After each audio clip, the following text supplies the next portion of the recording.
नमस्कार दोस्तों, कहानी के दूसरे भाग को देखने से पहले कहानी के पहले भाग को जरूर सुने, जो कि चैनल पर पहले से ही अपलोड है। अरे, यही पास में रहती है, रूपा नाम है इसका।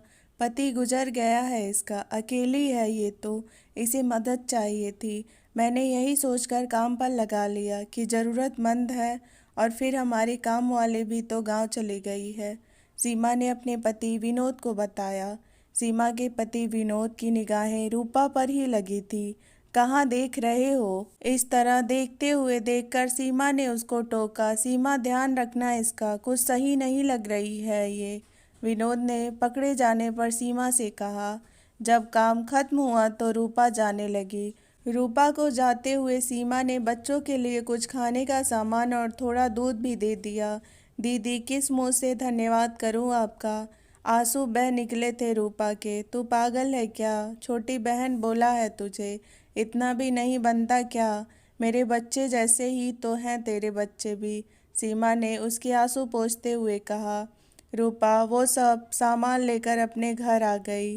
अब उसे इत्मीनान था कि अब बच्चे भूखे तो नहीं रहेंगे। इतना सहारा तो हो चुका था। 2 दिन हो चुके थे उसे सीमा के घर काम पर जाते हुए। बच्चों को अकेला घर पर छोड़कर जाती थी। कुणाल को सब समझा रखा था। 6 साल का कुणाल अकेले 1 घंटे छोटी बहन को संभाल लेता था। तीसरे दिन बहुत बारिश हो रही थी, जैसे आज रुकने का नाम नहीं ले रही थी। किसी तरह से निकलकर रूपा सीमा के घर पहुंच गई। सारा काम खत्म करके जल्दी से इतनी तेज बारिश में रूपा किसी तरह सीमा के घर से निकलकर अपने घर वापस आई थी। उसे अपने बच्चों की चिंता हो रही थी। घर के बाहर पहुंचते ही तेजी से आती आवाज ने उसको भागने पर मजबूर कर दिया था। अंदर घुसी तो देखा कि कुणाल तन्वी को उठाकर एक कोने में सहमा सा खड़ा था और बेड पर छत का बड़ा सा टुकड़ा आ गिरा है, जिसमें से आसमान का पानी सीधे बिस्तर पर गिर रहा था। कई ईंटें टूटकर निकल आई थी, जिनसे बचकर एक तरफ खड़ी सहमी हुई बेटी और बेटे को देखकर रूपा चीख पड़ी थी। आज तो सिर पर से ये सहारा भी छिन गया था। बिलख पड़ी थी रूपा। छत के कमरे में पानी आ रहा था। किसे किसे बचाए, सामान को या बच्चों को? उसकी दुनिया तो बस यही थी। उसने बेड को एक तरफ खिसकाया जहाँ पानी नहीं आ रहा था। बच्चों को प्यार से बेड पर बैठा दिया। डरे हुए बच्चे को काफ़ी देर तक सीने से लगाए रखी थी। बारिश इतनी तेज थी कि रुकने का नाम नहीं ले रही थी, जैसे आज के बाद कभी बरसेगा ही नहीं। बच्चों के लिए बेड पर बैठी रही। कमरे में हर तरफ पानी आ चुका था और डर ये भी लग रहा था कि कहीं बाकी की छत भी नीचे न आ पड़े। जाने कैसी परीक्षा थी ये रूपा की। ना कोई सहारा था, ना ही कोई साथ देने वाला। इस शहर में अकेली थी।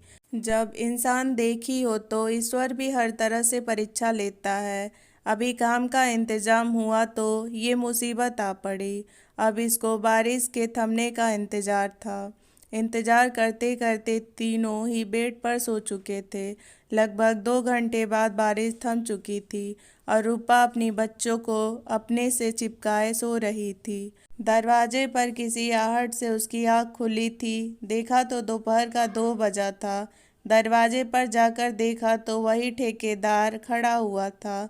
भाभी, आप आई नहीं? कैसे रह रही हैं आप इस जगह में? ठेकेदार छत को देखते हुए रूपा से बोल रहा था।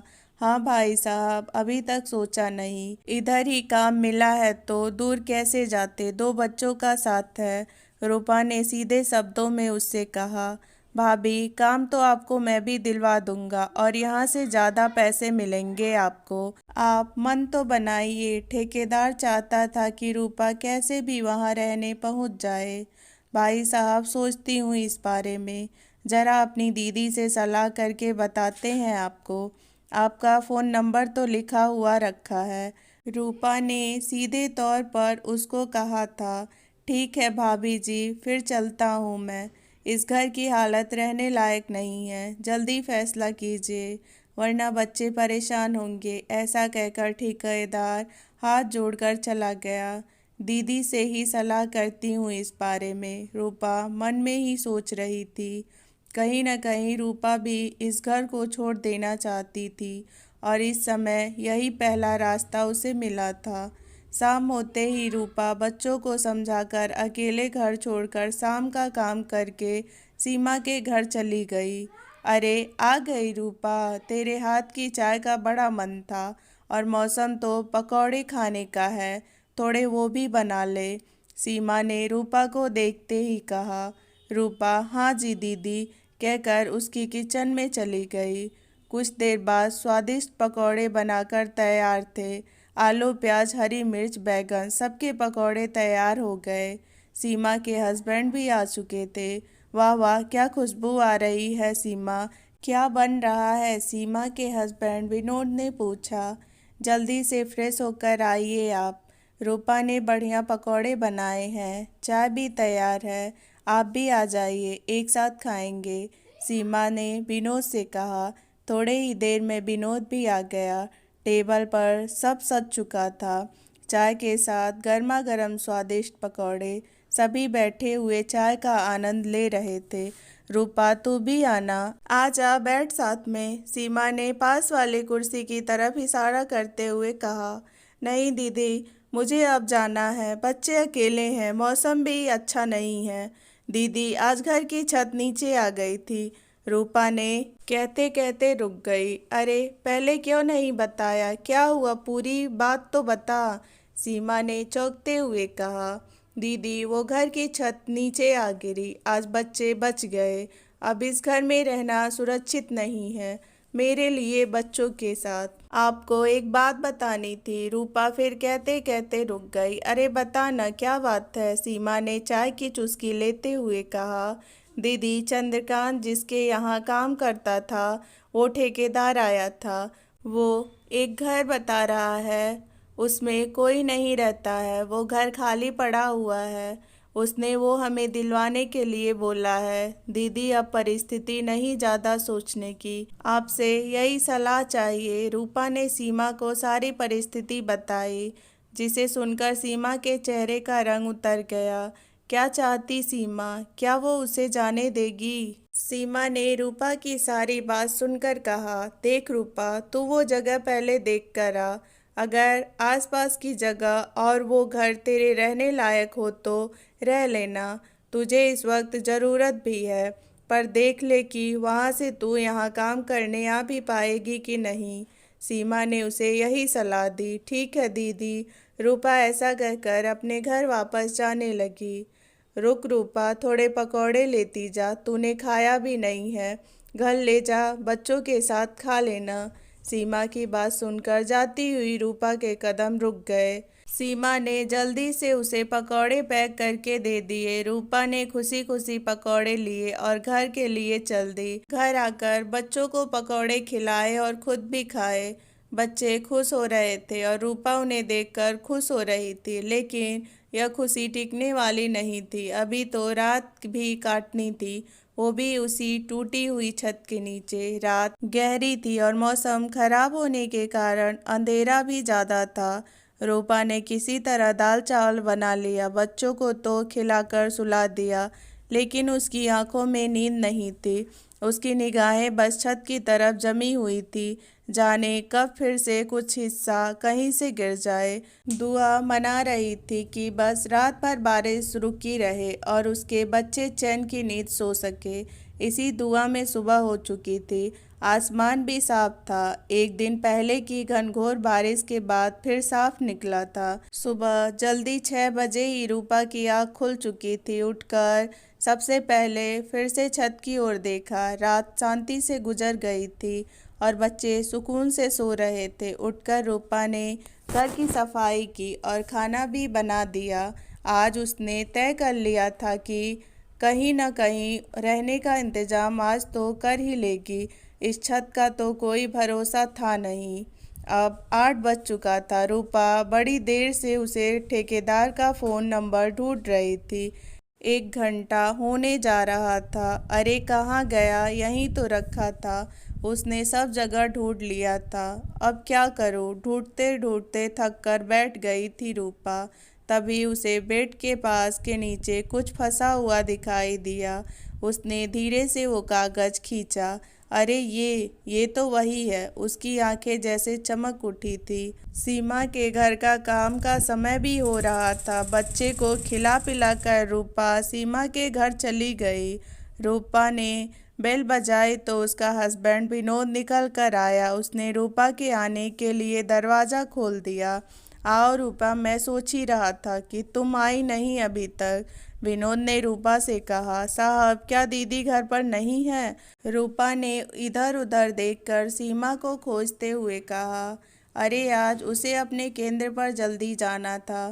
कल बारिश हुई थी ना, तो उससे सेंटर पर पानी भर गया था, इसलिए वो जल्दी चली गई। विनोद ने उसे ध्यान से देखते हुए कहा। अच्छा साहब। रूपा को विनोद का इतना बोलना अटपटा सा लग रहा था, क्योंकि इससे पहले कभी विनोद ने रूपा से इतनी बात नहीं की थी। लेकिन रूपा ने ज़्यादा ध्यान नहीं दिया और किचन में चली गई। किचन की सारी सफाई करने के बाद रूपा बर्तन धो रही थी। कमर में ठूसा हुआ पल्लू और उसकी बजती हुई चूड़ियाँ, जिनकी आवाज़ बाहर तक आ रही थी। अचानक किसी ने उसकी कमर को छुआ था। वो तेजी से पलटी। अपने पीछे विनोद को देखकर डर गई थी। रूपा जल्दी से उसे छिड़कर दूर खड़ी हो गई। क्या हुआ साहब? क्या चाहिए था आपको? मुझे क्या चाहिए होगा रूपा? अनजान क्यों बनती है? तू भी सब जानती है। देख ले, मैं बहुत मदद करूंगा तेरी। बस मैं जो करता हूँ मुझे करने दे। विनोद ने उसका हाथ फिर से कसकर पकड़ लिया था। रूपा ने तेजी से हाथ छुड़ाकर, साहब आप समझते क्या हैं मुझे? ऐसा कहकर रूपा ने बाहर भागने की कोशिश की तो विनोद ने उसका हाथ पकड़कर घुमा दिया, जिससे रूपा दर्द के मारे तड़प उठी। देख, मर्जी तो मेरी ही चलेगी, या तो आराम से यहाँ फिर जबरदस्ती। फिर तू भी तो चाहती ही होगी। विनोद ने उसको जबरन बाह में भर रखा था। रूपा उसकी पकड़न से छूटने की भरपूर कोशिश कर रही थी, पर विनोद की पकड़ बहुत मजबूत थी। वो उसे खींचते हुए अंदर के कमरे में ले गया। वहाँ ले जाकर बेड पर ढकेल दिया। साहब मत कीजिए, हाथ जोड़ रही हूँ, आपके किसी की विधवा हूँ मैं। रूपा बेड पर इधर से उधर हो रही थी। वो बार बार उसकी पकड़ से बच रही थी। विनोद ने ऐसा देख कमरे का दरवाज़ा बंद कर दिया। अब रूपा विनोद के आगे बिलख रही थी, बेहद रो रही थी। उसने विनोद के पैर पकड़ लिए थे। साहब मुझे छोड़ दीजिए, मेरी इज्जत बची रहने दीजिए, क्या मुंह दिखाऊंगी बाहर? लेकिन विनोद जैसे आज पूरी तैयारी से था। उसे पता था कि सीमा इस समय वापस नहीं आती है, ना ही बच्चे स्कूल से आते हैं। कोई और दूसरा भी घर पर नहीं आता था। विनोद कैसा बेखौफ हो चुका था कि उसे रोती बिलखती विधवा औरत रूप पर बिल्कुल भी दया नहीं आ रही थी। रूपा, तुझे पता नहीं कि तू कितनी खूबसूरत है, जरा सा छू लेने दे, विनोद कहकर आगे बढ़ा।